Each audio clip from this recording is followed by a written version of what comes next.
오늘 우리에게 주시는 하나님의 말씀은 마가복음 8장 31절부터 38절까지의 말씀입니다. 제가 봉독합니다. 인자가 많은 고난을 받고 장로들과 대제사장들과 서기관들에게 버림받아 죽임을 당하고 사흘 만에 살아나야 할 것을 비로소 그들에게 가르치시되 드러내놓고 이 말씀을 하시니 베드로가 예수를 붙들고 항변하매 예수께서 돌이키사 제자들을 보시며 베드로를 꾸짖어 이르시되 사단아 내 뒤로 물러가라. 너가 하나님의 일을 생각하지 아니하고 도리어 사람의 일을 생각하는도다 하시고 무리와 제자들을 불러 이르시되 누구든지 나를 따라오려거든 자기를 부인하고 자기 십자가를 지고 나를 따를 것이니라. 누구든지 자기 목숨을 구원하고자 하면 잃을 것이요 누구든지 나와 복음을 위하여 자기 목숨을 잃으면 구원하리라. 사람이 만일 온 천하를 얻고도 자기 목숨을 잃으면 무엇이 유익하리요? 사람이 무엇을 주고 자기 목숨과 바꾸겠느냐? 누구든지 이 음란하고 죄 많은 세대에서 나와 내 말을 부끄러워하면 인자도 아버지의 영광으로 거룩한 천사들과 함께 올 때에 그 사람을 부끄러워하리라. 이는 저희에게 주시는 하나님의 말씀입니다. 사랑하는 디모인 한인교회 성도님들, 지난 한 주간도 모두 평안하셨습니까? 우리의 왕이신 예수님의 은혜와 평강이 여러분과 가정 가운데 차고 넘치기를 소원합니다. 자, 오늘은 예수님이 십자가를 지기 위해 예루살렘에 입성한 사건을 기념하는 종려주일입니다. 오늘 성경 본문에 따르면 예루살렘을 입성하는 사람들의 모습이 잘 나와 있는데 그들은 한껏 기대에 차 있고 들떠 있는 모습을 확인할 수가 있습니다. 예수님을 맞이하는 사람들은 호산나 호산나 외치면서 예수님을 환영하고 있는 모습을 볼 수가 있습니다. 이 호산나라고 하는 것은 아람어인데요. 이 아람어로 어떤 뜻을 가지고 있냐면 왕이나 메시아를 향해서 찬양합니다 또는 만세라고 환영하는 그러한 의미를 가지고 있는 단어입니다.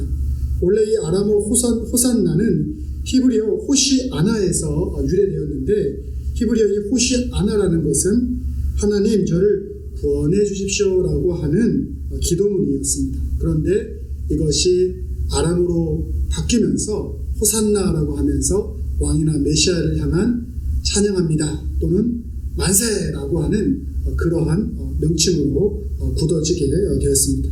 그래서 사람들은 호산나 호산나 하면서 예수님을 환영하는 것을 오늘 성경은 우리들에게 보여주고 있습니다. 예수님께서 다윗 왕 시대 또 솔로몬 왕 시대 때 이 유다가 가장 큰 전성기를 이루고 있었는데 그때의 영광을 다시금 이루어 주실 그러한 분으로서 이 유대 백성들이 기대하고 있었기 때문입니다. 그런데 이러한 유대 백성의 기대는 얼마 지나지 않아서 실망으로 변하게 되는 것을 볼 수가 있습니다. 근본적인 이유는 그들의 마음이 실망으로 변할 수밖에 없었던 근본적인 이유는 예수님은 아버지 하나님의 뜻을 따라서 그 길을 자신이 가야 될 길을 걸어가는 반면에 이 사람들은 자신이 원하고 자신이 바라는 그 길을 예수님이 걷기를 원했기 때문이죠. 그래서 그들이 서로 다른 길을 원했기 때문에 결국에는 그들의 마음 가운데 그 기대가 실망으로 변할 수밖에 없었던 것입니다. 자, 그렇다면 저와 여러분도 오늘 종료주일을 맞이해서 또 종료주일이 끝나고 나면 바로 고난주간이고 또 고난주간이 끝나면 부활절인데 우리는 저와 여러분은 예수님에 대해서 어떠한 기대를 가지고 살아가고 있습니까? 우리가 예수님을 통해서 예수님을 믿는 것을 통해서 그분을 따르는 것을 통해서 우리가 진정으로 바라고 있는 것은 무엇입니까? 생각으로 말하는 바람 말고 우리 마음이 진정으로 바라고 있는 바람은 무엇인지 한번 생각해 볼 수 있게 되기를 바랍니다. 그리고 오늘 본문을 통해서 그 바람이라는 것이, 우리가 가지고 있는 바람이라는 것이 정말 우리의 인생을 통해서 하나님이 원하고 바라시는 건지, 아니면 그렇지 않은 것인지, 그러므로 그리스도인으로 살아간다는 것의 의미가 무엇인지, 나는 어떠한 정체성을 가지고 있고 그 정체성을 정말 내 삶에 있어서 가장 중요한 우선순위에 놓고 있는지, 그것에 대해서 다시금 한번 확인할 수 있는 시간이 되기를 간절히 바랍니다. 자, 오늘 본문을 보면요, 예수님이 이 자기의 순환과 부활에 대해서 제자들에게 예고하고 있는 그러한 말씀이라고 할 수가 있습니다. 그래서 오늘 보면 마가복음 8장 31절은 이렇게 말씀합니다. 인자가 반드시 많은 고난을 받고 장로들과 대제사장들과 율법학자들에게 배척을 받아 죽임을 당하고 나서 사흘 후에 살아나야 한다는 것을 그들에게 가르치기 시작하셨다. 예수님께서 자신의 십자가 순환 및 부활에 관해서 제자들과 무리들에게 예고하신, 알려주는 그 장면이라고 할 수가 있습니다.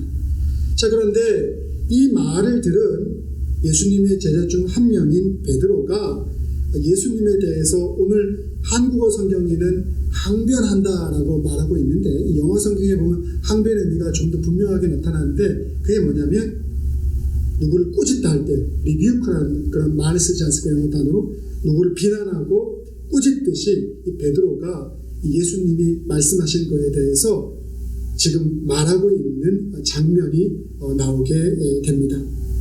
그런데 예수님도 베드로가 그렇게 행동하는 것에 대해서 물러서는 것이 아니라 예수님도 베드로의 그러한 언행에 대해서 더 꾸짖음을 통해서 한 발치의 양보도 없이 하나님의 백성, 하나님의 자녀, 또 하나님의 뜻이 무엇인지에 대해서 우리의 정체성이, 그리고 하나님의 제자의 정체성이 무엇인지에 대해서 분명하게 말씀을 하죠. 그래서 오늘 본문에 전해보면 바로 베드로가 예수님을 살아계신 그리스도라고 인정하는 것을 통해서 칭찬받았는데, 오늘 본문은 반대로 베드로와 굉장히 큰 갈등을 일으키게 되고, 심지어 베드로에 대해서 사단아 너희들로 물러서라 라는 그런 말을 통해서 베드로의 행동에 대해서 꾸짖는 예수님의 모습을 볼 수가 있습니다. 그리고 나서 예수님이 반드시 그리스도인으로서, 하나님의 백성으로서, 예수님을 따르는 제자로서 가져야 될 분명한 정체성이 있다는 것을 군중과 또 제자들에게 가르치기를 원하는 것을 오늘 본문을 통해서 우리는 확인할 수가 있죠. 그것을 제자의 도라고 말한다면 그 제자의 도에 대해서 예수님께서 이 백성과 제자들에게 가르치기를 원하는 것을 볼 수가 있습니다. 그리고는 마가복음 8장 34절에 이 제자도에 대해서 이렇게 말씀하시죠. 나를 따라오려고 하는 사람은 자기를 부인하고 자기 십자가를 지고 나를 따라오너라 라고 말씀하고 있는 것을 볼 수가 있습니다. 제자도에 관해서는 예수님께서 절대로 타협하지 않는다는 것을 우리는 계속해서 말씀을 통해서 확인할 수 있는데, 예수님이 뭐라고 해서 계속해서 말씀하시냐면 오늘 마가복음 8장 38절에 보면 이렇게 또 말씀하세요. 누구든지 자기 목숨을 구하고자 하는 사람은 잃을 것이다. 누구든지 나와 내 말을 부끄럽게 여기면 인자도 그를 부끄럽게 여길 것이다 라고 말씀하고 있는 것을 볼 수가 있습니다. 예수님이 제자들과 무리들에게 가르치신 제자도의 가장 중요한 핵심이 바로 우리가 방금 전에 읽었던 마가복음 8장 34절, 그리고 더 확장적인 개념으로 8장 38절에 나온다고 할 수가 있습니다. 예수님이 세 가지의 명령으로 제자의 길이 어떤 것인지에 대해서 분명하게 말씀하고 있는 것을 볼 수가 있습니다. 성경에 보면 12명의 사도를 The Disciples라고 우리는 칭합니다. 제자라는 의미를 가지고 있습니다. 그러나 12사도들만이 예수님의 제자는 아닙니다. 성경은 누구든지 예수님의 가르침을 받고 예수님이 사셨던 삶을 따라가는, 그것을 따르는 모든 이들을 제자라고 칭합니다. 그래서 이 제자라고 하는 이 단어는 복음서와 사도행전에 무려 230여 회나 나오는 것을 볼 수가 있습니다. 그런데 이 제자라고 하는 이 230여 회에 나왔던 이 단어라는 것이 이 서신서에서 대부분 크리스천과 성도라는 이름으로 대체가 되는 것을 확인할 수가 있습니다. 그래서 우리는, 저와 여러분은 바로 예수 그리스도의 제자인 것입니다. 제자라면 제자에 맞는 삶을 살아야 하는 것입니다. 그래서 예수님께서는 무리들과 12제자들에게 하나님이 바라시고 또 하나님이 원하시는 그 제자의 길이 무엇인지에 대해서 분명하게 말씀하시죠. 아까도 우리가 읽었던 말씀이지만 마가복음 8장 34절에 나오는 아무든지 나를 따라오려거든 자기를 부인하고 자기 십자가를 지고 나를 쫓을 것이다 라는 말, 이것이 바로 제자의 길이라는 것, 그 제자의 도라는 것을 말씀하고 이것이 무엇을 의미하는지에 대해서 말씀해주고 있는 것을 확인할 수가 있습니다. 그래서 우리는 이 말씀을 좀 살펴보아야 되는데, 가장 첫 번째, 자기를 부인하라고 예수님께서는 명령하고 있습니다. 자, 이 말씀의 의미를 우리는 잘 생각해 보아야 할 것입니다. 자기를 부인하라고 말씀하고 있는 것은 자기의 유익만을 생각하고 행하는 이기심을 거부하라는 말씀입니다. 자, 오늘 본문 마가복음 8장 31절에 보게 되면 예수님은 자신이 많은 고난을 받고 장로들과 대제사장들과 서기관들에게 버림받아 죽임을 당하고 사흘 만에 살아나야 한다고 말씀하고 있죠. 고난을 받는다, 죽임을 당한다 라고 말씀하고 있고, 제자들은 이해할 수 없었겠지만 3일 만에 다시 살아나게 된다라고 말씀을 하셨죠. 그런데 이것은 제자들이 바라고 원하고 기대했던 말씀은 아닙니다. 제자들이 원하고 바랬던 것은 예수님이 예루살렘에 입성하셔서 권세와 권능이 많으신데 그 권세와 권능을 통해서 예수님이 정말 유대 백성의 왕이 되어서 이 로마로부터 핍박당하고 이방인으로부터 여러 가지 불종적인 일들 상황 가운데 놓여 있는 이 유다를 해방한 줌을 통해서 하나님의 선택받은 백성으로서의 영광을 누리게 하는 그런 실제적인 왕으로서의 모습을 예수님에게 기대를 하였던 것입니다. 그런데 예수님은 그러한 예수님의 제자들의 기대를 알았음에도 불구하고, 그래서 베드로가 이것에 대해서 굉장히 화를 내고 심지어 예수님을 비난한 것에 대해서 오히려 사단아 내 뒤로 물러가라, 너가 하나님의 일을 생각하지 아니하고 도리어 사람의 일을 생각하는도다 라고 마가복음 8장 33절에서 말씀하고 있는 것입니다. 그래서 이 말씀을 통해서 우리가 생각해 볼 수 있는 것은 자기를 부인한다는 것, 자기의 유익만을 생각하지 않고 이기심을 거부한다는 것, 그것이 어떻게 우리의 삶 속에서 가능해질 수 있는가? 그것은 바로 우리가 하나님의 일에 집중하게 될 때, 사람의 일이라는 것이 자기의 유익을 생각하고 자기의 이기심을 따라서 자기 소견에 바라는 대로 무슨 일들이 이루어지고 행하는 것이라면 그 일을 생각하는 것이 아니라 하나님의 일을 생각하는 것. 하나님의 일이라는 것은 예수님을 통해서 하나님이 이루고자 하시는 것이 있는데, 그것이 무엇이냐면 세상을 온전하게 회복하고 구원하시고자 하는 그 뜻을 하나님이 가지고 계셨죠. 그래서 나를 부인한다는 것은 내 이기적인 욕심을 밀어내고 내 유익을 쫓는 삶을 포기한다는 것, 그것은 하나님의 일을 생각한다는 것이죠. 그런데 이 하나님의 일을 생각한다는 것은 우리에게 있어서 쉬운 일이 아니죠. 왜냐하면 우리는 항상 우리의 경험을 통해서, 우리가 알고 있는 지식을 통해서 판단하고 그것에 따라서 우리가 어떠한 결정을 내리지만 그것이 얼마나 한계를 가지고 있는 것에 대해서 그것을 진정으로 잘 인정하지 않으려고 하는 때가 많이 있죠. 그래서 이사야서 55장 9절은 말씀합니다. 하늘이 땅보다 높음같이 내 길은 너희 길보다 높으며 내 생각은 너희 생각보다 높으니라 라고 말씀하십니다. 하나님이 가지고 있는 세상을 향하신 경륜이라는 것이 도저히 사람의 생각의 틀을 가지고는 이해할 수 없을 만큼 깊고 넓고 크다는 것을 말씀하고 있는 것이죠. 그래서 우리가 사람의 뜻이 아니라 하나님의 뜻, 하나님의 일을 생각할 때 우리의 삶 가운데 더 큰 풍성한 것을 얻을 수가 있는 것입니다. 하지만 그럼에도 불구하고 우리는 하나님의 입장에 따라 생각하는 것에 대해서 너무나 힘들어하기 때문에 예수님께서는 그것을 너무나 잘 알고 있기 때문에 너희의 그런 이기적인 자기의 유익을 구하고자 하는 그러한 마음을 부인하라고 말씀하고 있는 것입니다. 그럼에도 불구하고 제자들과 사람들은 자기에게 유익이 되는 길을 가고자 합니다. 결국 자기를 포기하라는 말은 그러므로 하나님의 일을 생각해야 되지만 하나님의 일을 생각한다는 것은 하나님이 정말 바라고 원하는 그 뜻이 무엇인가 그것을 우리가 구해야 한다는 것이죠. 그리고 그것을 구하는 과정 속에서 하나님의 일이라는 것이 결국에는 하나님을 가장 삶의 우선순위에 놓는 것, 하나님을 사랑하라고 명령하신 그 1번, 그리고 더 나아가서 하나님을 사랑하는 자는 내 이웃을 내 몸과 같이 사랑하라고 말한 그 하나님의 두 번째 그 큰 계명, 바로 그것을 통해서 사랑과 희생과 섬김을 통해서 하나님의 뜻인데 그것이, 그리고 그 뜻을 통해서 하나님의 일들이 이루어질 수 있다는 사실을 우리들에게 말씀하고 있는 것이죠.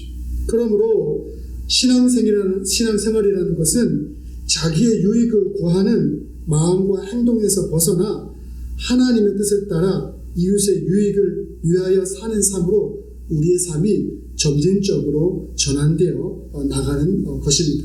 결코 이것은 쉬운 길이 아니지만 성령님의 도우심을 통해서 우리는 신앙생활의 이러한 성숙과 열매를 이루어갈 수 있습니다. 저와 여러분이 자기 부인이라는 것, 자기 부족이라는 것, 이것이 쉬운 것이 아니지만 이 과정을 통해서 그러한 열매를 조금씩 맛볼 수 있는 그러한 은혜가 있게 되기를 간절히 바랍니다. 자, 그것이 예수님이 자기를 부인하라라고 말씀하신 첫 번째 명령의 의미라고 할 수 있습니다. 자, 두 번째 예수님의 명령은 무엇이냐면 각각의 십자가를 지라라고 명령하고 있습니다. 이 십자가를 진다는 것, 이게 과연 무슨 의미일까? 이것을 이해하기에 가장 적합한 성경의 말씀이 있습니다. 바로 갈라디아서 2장 20절의 말씀인데 이 말씀이죠. 내가 그리스도와 함께 십자가에 못 박혔나니 그런즉 이제는 내가 산 것이 아니요 내 안에 그리스도께서 사신 것이라. 이제 내가 육체 가운데 사는 것은 나를 사랑하사 나를 위하여 자기 몸을 버리신 하나님의 아들을 믿는 믿음 안에서 사는 것이라 라고 말씀하고 있는 것이죠. 자, 우리가 하나님의 자녀가 되어서 살아가는 것은 나의 이기심과 나의 욕망을 십자가 가운데 못 박아버리고 이제 하나님 아들을 믿는 믿음 안에서 우리가 사는 거죠. 바로 그것을 십자가의 삶을 우리들에게 보여주고 있는 것인데 결국에는 이 십자가를 지는 삶이라는 것은 우리가 예수님의 사랑을 깨닫고 그리고 그 사랑을 우리가 믿음으로 받아들일 때만 온전하게 우리 가운데서 감당되어지고 이루어질 수 있다는 것을 우리들에게 보여주고 있는 것이죠. 자, 그래서 우리의 십자가를 진다는 것, 우리는 이것이 내가 짊어져야 될 짐으로서 어려움만 가지고 이것을 하게 되는데 사실은 내 안에 있는 나의 이기적인 것이 죽고 우리의 삶이라는 것이 성령의 은혜에 따라서 믿음에 따라서 인도되고 살아가는 것이기 때문에 우리가 그리스도의 사랑 안에 우리의 삶이 인체해지고 그 안에 우리가 거하게 된다면 우리에게 주어진 십자가 또한 우리는 기쁨으로 감당할 수 있는 것이라는 것, 그것이 바로 십자가를 지는 백성들, 하나님의 자녀들의 삶의 원리라는 것을 오늘 이 갈라디아서 2장 20절은 우리들에게 보여주고 있는 것이죠.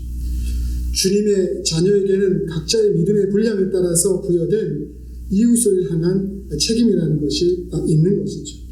그런데 이 책임이라는 것, 우리가 감당해야 될 것은 우리가 감당하지 못할 만한 그러한 시험을 주님께서는 우리들에게, 또한 그러한 책임을 주님께서 우리들에게 허락하지 않으시죠. 우리가 감당할 만한 것을 허락하시고, 또 그것을 감당해야 할 때 나의 힘이 아닌 아버지 하나님의 도우심을 통해서 기쁨으로 그것을 감당하게 해주시죠. 그럼에도 불구하고 우리는 우리가 짊어져야 될 그 십자가에 대해서 항상 버거워하고 힘들어하는 것을 볼 수가 있습니다. 그러므로 우리가 어떤 일들, 어떤 책임을 진다고 생각하게 될 때, 그것이 이웃을 향한 책임이라고 그것을 우리가 이야기하게 될 때, 또한 하나님을 위해서 우리가 어떤 일을 해야 된다라고 이야기할 때, 우리는 그 일에 포커스를 맞추고 일에 중점을 두는 것이 아니라, 나를 구원해 주시고 십자가에서 나를 위해서 희생하신 예수 그리스도의 사랑 가운데 우리의 심령과 마음의 중심을 두게 될 때, 우리는 우리가 짊어져야 될 십자가를 온전하게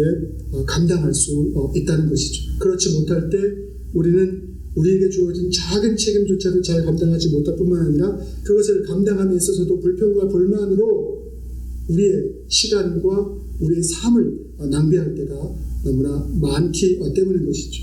그래서 우리가 십자가를 진다는 것, 그것이 하나님의 은혜 안에서 우리가 하나님의 은혜를 생각할 때 그 은혜 안에 은혜가 주는 그 믿음을 가지고 우리가 살아가게 될 때 감당할 수 있다는 것을 우리가 다시금 확인함을 통해서, 나는 그 은혜에 내 마음의 중심을 두고 살아가는가, 아니면 내가 하고 있는 그 일 자체를 통해서 내가 드러나고 내가 세상에 보여지는 것, 내가 애쓰고 내가 노력하는 것에 대해서 보상받는 것에 우리의 마음이 가 있는가, 그것을 한번 저울질하고 나의 신앙의 상태가 어떤 것인지를 점검해 볼 수 있어야 할 것입니다. 그래서 두 번째는 각자의 십자가를 지라라고 말씀하고 있는 것이죠. 그것도 기쁨으로 십자가를 질 것을 우리들에게 말씀하고 있는 것이죠. 끝으로 예수님은 우리들에게 어떤 명령을 하시냐면, 이제 예수님을 따라라라고 명령을 하고 있습니다. 예수님을 따른다는 것은 단순히 예수님이 우리에게 가르쳐 주신 것, 말씀하신 것, 그것을 배우고 행하는 것만으로 그치는 것이 아니라 더 큰 의미를 담고 있습니다. 예수님이 십자가를 짊어질 수 있었던 것도 아버지 하나님께서 어떠한 세상을 향한 뜻을 가지고 있는지를 온전하게 알았고, 그렇기 때문에 100% 온전하게 순종하였기 때문에 그것이 가능했지. 그래서 예수님과 아버지 하나님, 창조주 하나님은 아주 친밀한 관계를 유지하고 있었는데, 그 친밀한 관계가 어느 정도였었느냐, 요한복음 10장 30절에서 아버지와 나는 하나다 라고 말씀하고 있죠. 그래서 우리가 예수님을 따라간다는 것은 단순히 그분이 행했던 것을 보고 배우는 것, 그것으로 끝나버리는 것이 아니라, 우리가 궁극적으로 예수님과 하나가 될 정도의 친밀함이, 예수님과의 친밀함이 우리의 삶 가운데 있어야 한다는 것이죠. 결국에 그분이 우리와 하나가 되어서 그분이 우리를 통치하고 다스리게 우리가 그분을 모셔드려야 된다는 사실을 분명하게 말씀을 하고 있는 것이죠. 그래서 자기 부인이라는 것도, 그리고 우리가 우리 몫의 십자가를 지는 것도, 그리고 우리가 순종함으로 예수님을 따라가는 것도 우리의 힘으로 될 수 있는 것이 아니라는 사실, 바로 주님과 우리가 하나가 되었을 때, 그래서 온전하게 그분의 뜻이 무엇인지를 이해하게 되었을 때, 그리고 그분이 우리 안에서 그분의 뜻을 합치된 모습으로 우리가 우리의 모습을 그분께 내어드렸기 때문에 그분이 우리 안에서 역사할 수 있을 때, 우리는 하나님이 원하시고 바라시는 것을 세상 가운데 이루고 성취할 수 있다는 것을 우리는 알아야 하는 것이죠. 그래서 예수님을 따라가기 위해서 일상의 삶 속에서 우리가 해야 될 중요한 일 중에 하나는 주님과의 친밀한 관계를 항상 유지해야 되는 것이죠. 그리고 성령님이 주님과 우리가 하나 되게 해달라고 성령님의 그 역사함을 우리는 날마다 구할 수 있어야 됩니다. 그리고 그것을 이루기 위해서 우리가 어떠한 것을 사용할 수 있느냐, 성경의 말씀을 읽을 수가 있고 주님께 날마다 기도할 수 있는 시간을 갖는 것이고, 자기의 삶을 성찰하는 것이고, 주님의 뜻에 따라서 이웃을 섬기는 선한 일들을 우리의 삶 가운데서 행하는 것이죠. 이것이 수단이 되어서 결국에 우리가 주님과 하나가 되는 그 가장 중요한 목적이 우리의 삶 가운데 이루어지게 되는 것이고, 그것이 이루어지게 될 때 우리의 삶은 주님의 역사하심을 통해서 열매를 맺게 된다는 사실을 오늘 주님은 우리들에게 말씀하고 있는 것이죠. 이 주 말씀을 정리하겠습니다. 제자의 길은 우리의 의지와 우리의 능으로 가는 길이 아니라 주님의 은혜를 통해서 갈 수 있는 길입니다. 오늘 예수님은 마가복음 8장 35절에서 이렇게 말씀합니다. 하나님의 나라를 위해 자기의 목숨을 잃으면 영원한 구원 생명을 얻을 것이다 라고 말씀합니다. 예수님의 제자가 되기 위해서 하나님 나라의 사역에 자기의 목숨조차도 아끼지 않고 던질 수 있어야 함을 보여주고 있는 것이죠. 그만큼 제자의 길을 가는 것은 무거운 길이고 가벼운 것이 아니라는 것을 보여주고 있습니다. 그래서 힘들어서 갈 수 없을 것 같이 보이지만 이 길이라는 것은 주님의 은혜를 통해서 또한 갈 수 있는 길입니다. 내 능으로, 내 의지로 가려고 하면 이 길은 도저히 갈 수 없는 길이지만 주님의 은혜와 주님의 함께하심과 성령님의 역사하심을 통해서 우리는 이 길을 갈 수 있는 것입니다. 오늘은 종료주일입니다. 종료주일하면 아까 제가 오늘 설교의 서두에서 말씀드렸지만 예루살렘 나귀를 타고 들어오시는 예수님을 향해서 사람들이 호산나 호산나 하면서 환호하는 그 모습을 우리는 생각해 볼 수 있습니다. 자기의 옷을 예수님이 오는 길에 깔고 나무 가지를 가지고 흔들면서 호산나 호산나 외치면서 예수님을 환영하는 사람들의 모습을 우리는 상상할 수 있습니다. 그런데 호산나라고 외치는, 예수님을 향해 외치는 오늘 살아가는 우리의 외침은 어떠한 외침입니까? 예루살렘에 들어온 예수님을 보고 호산나라고 외쳤던 그 유다 백성들, 그 무리들처럼 자기의 이기심과 자기의 유익과 자기의 뜻과 자기의 만족을 위해서 예수님을 향해서 호산나를 외치고 있습니까? 아니면 하나님을 사랑하고 이웃을 사랑하는 것, 그것이 나의 첫째 되고 둘째 된 계명이라고 분명히 주님께서 말씀하셨는데 진정한 섬김을 위해서 호산나를 외치고 있습니까? 저는 종료주의를 맞이해서 우리가 우리의 분명한 그리스도인으로서의 정체성을 다시금 확인하고 주님이 정말 우리의 삶을 통해서 바라고 원하는 것이 무엇인지를 우리가 이해하고, 머리로만 이해하는 것이나 이해한다는 것은 마음으로까지 그것이 고백되어지고 깨달아지는 것인데, 그러한 놀라운 역사가 저와 여러분의 삶 가운데 넘쳐나게 되기를, 그래서 그것을 통해서 진정으로 주님이 원하시는 제자의 길을 오늘도 기쁨으로 걸어갈 수 있는 저와 여러분 모두가 되기를 간절히 바랍니다. 기도하겠습니다. 사랑과 은혜가 많으신 주님, 오늘은 종료주일입니다. 예루살렘에 들어오신 예수님을 환영하는 2000년 전 그 수많은 사람들의 모습을 우리 마음이 상상해 봅니다. 예수님을 향해서 호산나 호산나 외치며 왕으로 오신 예수님을 환영하였지만 그들이 원하고 바라고 소망하는 것은 사랑과 섬김을 통해서 세상 구원의 하나님의 뜻을, 하나님의 역사를 이루는 것이 아니라 자기들의 유익과 자기들의 만족과 자기들의 이기심을 구하는 행동이었음을 우리는 압니다. 그래서 오늘 말씀을 통해서 하나님이 자기를 부인하고 십자가를 지고 나를 따르라고 말씀하신 그 명령을 통해서 우리의 정체성을 다시금 확인하게 하시고 진정한 그리스도인으로서, 하나님의 자녀로서, 제자로서 우리가 주의 뜻을 따라 순종함으로 성령님의 도우심을 받고 살아갈 수 있는 저희 모두가 될 수 있도록 역사하시고 인도하시고 도와주시옵소서. 이 모든 말씀 예수님의 이름으로 기도드렸사옵나이다. 아멘.